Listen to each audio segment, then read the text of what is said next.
Puji Tuhan, haleluya. Salam sejahtera bagi seluruh keluarga besar GPDI El Shaddai dimanapun berada. Kita bersyukur kita kembali bertemu di dalam renungan 79 pada saat ini. Rise up, bangkit, bergerak, berdampak.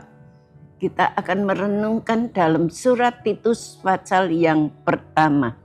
Saya tidak akan membacakan semuanya, tetapi saya hanya akan membaca ayat 1 sampai 3.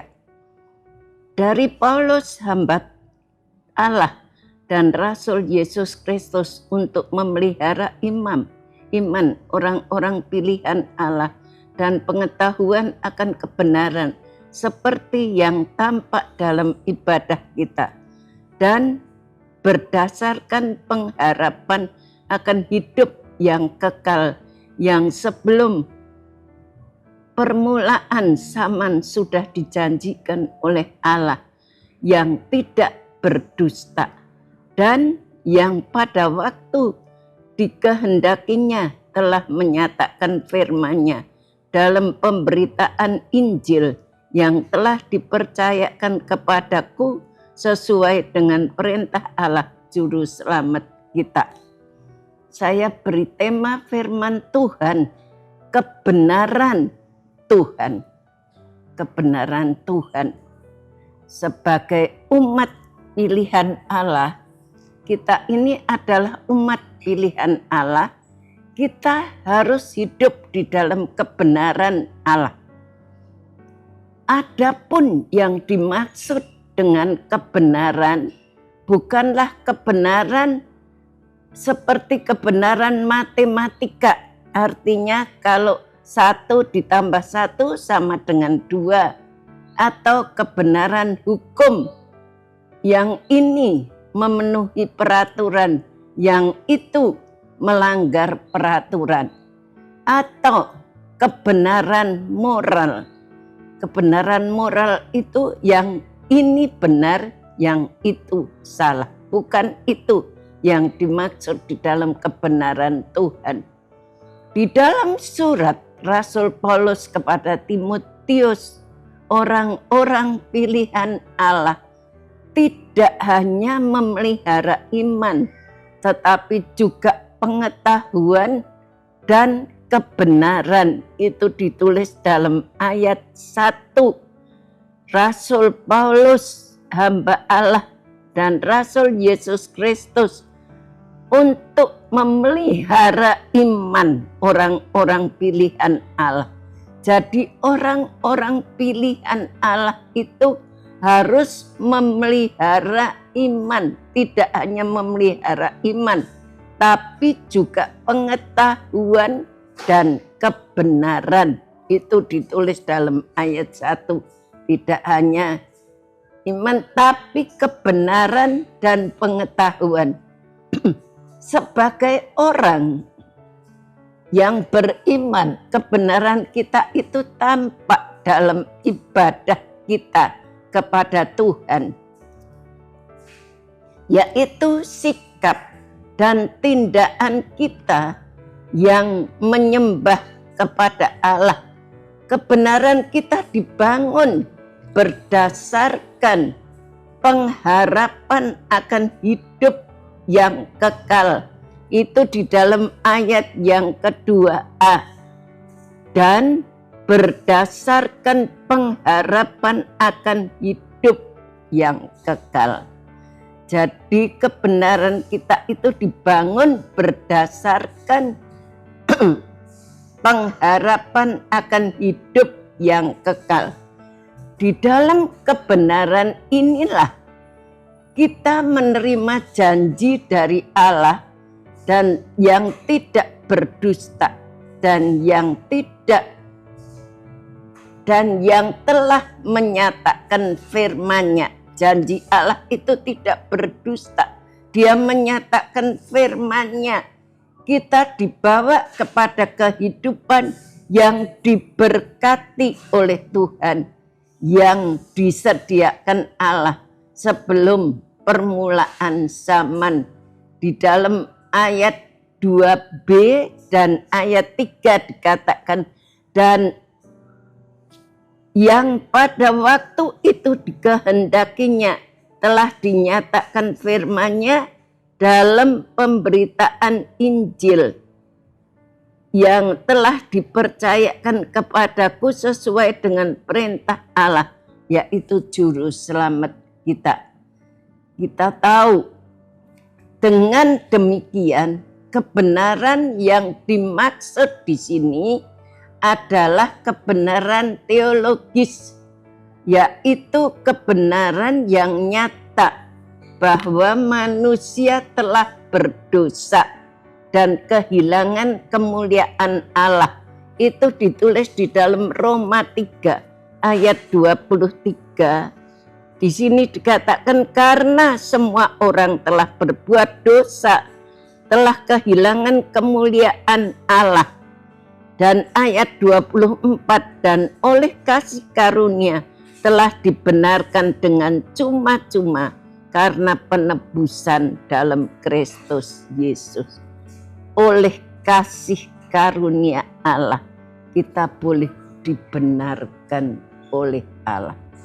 Kita adalah orang-orang berdosa, serta kebenaran Injil bahwa manusia itu telah ditebus. Dia hidup di dalam dosa yang seharusnya dihukum dengan kematian yang kekal. Tetapi karena kebenaran Injil, manusia telah ditebus di dalam kasih karunia Allah yang diberikan dengan cuma-cuma, dibenarkan melalui Kristus Yesus. Di dalam ayat 24 Roma 3 tadi sudah saya bacakan, kita dibenarkan hanya karena Yesus Kristus. Jadi kebenaran itu adalah kebenaran tentang karya besar dari Allah yang telah membenarkan kita, sehingga kita tidak lagi dikuasai kebinasaan, melainkan kasih karunia dan damai sejahtera dari Allah. Itulah kebenaran iman Kristen.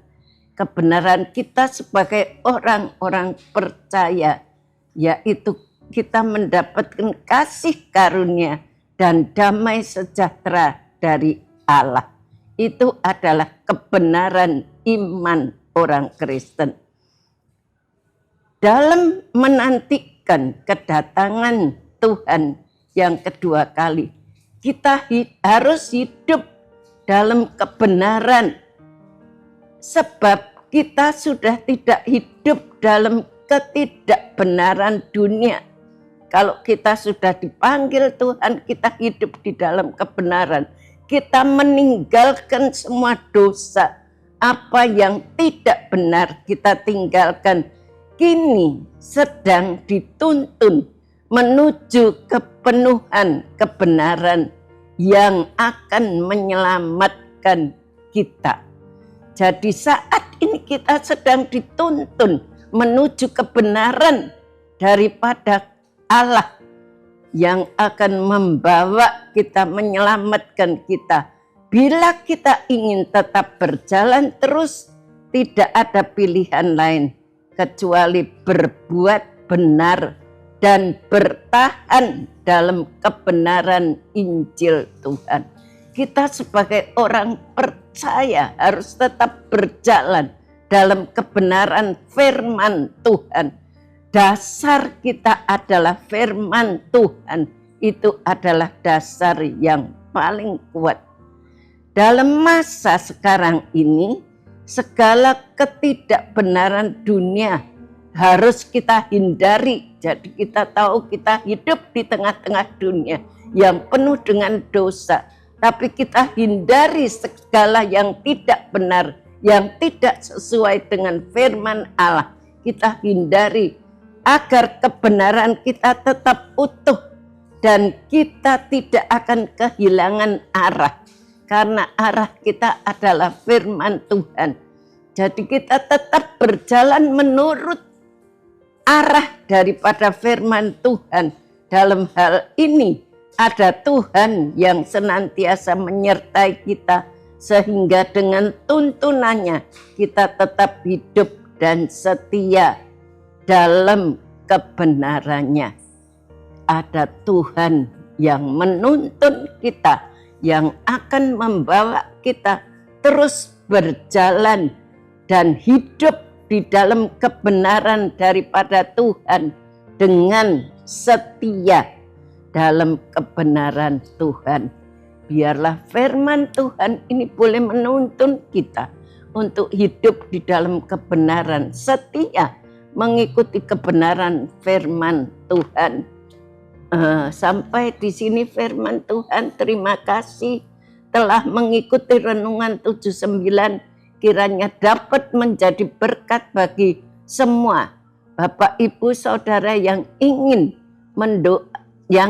didoakan untuk pokok doa tertentu atau menceritakan kesaksian baik mujizat kesembuhan, pemulihan masalah keluarga dan lain-lain, dapat disalurkan lewat chat WhatsApp di nomor 08 132 742 0088. Mari kita sama-sama berdoa. Terima kasih Tuhan, Engkau sudah mengajar kepada kami untuk selalu hidup di dalam kebenaran yang sesuai dengan firman-Mu. Bukan kebenaran menurut keinginan kita sendiri, menurut jalan kita sendiri, tapi kebenaran yang sesuai dengan firman Engkau. Tuhan, biarlah umat-Mu tidak salah arah Tuhan.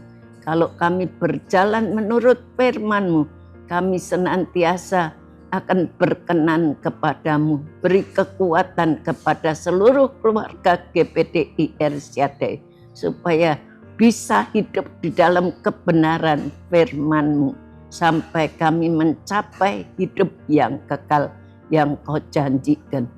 Tidak lupa kami berdoa terus untuk Ibu Gembala kami di tengah-tengah kesibukan Natal pada hari-hari ini.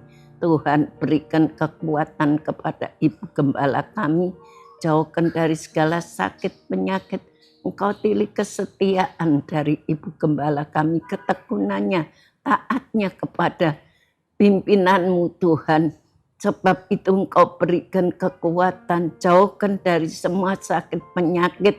Pakai Ibu Gembala kami, singkapkan setiap rahasia daripada firman-Mu, nyatakan supaya Engkau boleh pakai dimanapun beliau berada. Tuhan selalu memberkati. Terima kasih Tuhan, memberkati multimedia yang dengan setia melayani kami. Balas berkati usia mereka yang masih muda dengan berkat yang berlimpah-limpah. Terima kasih Tuhan, Engkau berkati sekali lagi seluruh keluarga besar GPDI Ersyadai. Ya Tuhan, tolonglah keluarga GPDI Ersyadai berusaha hidup damai dengan semua orang dan mengajar kekudusan, sebab tanpa kekudusan tidak seorang pun dapat melihat Engkau. Terima kasih, haleluya, amin.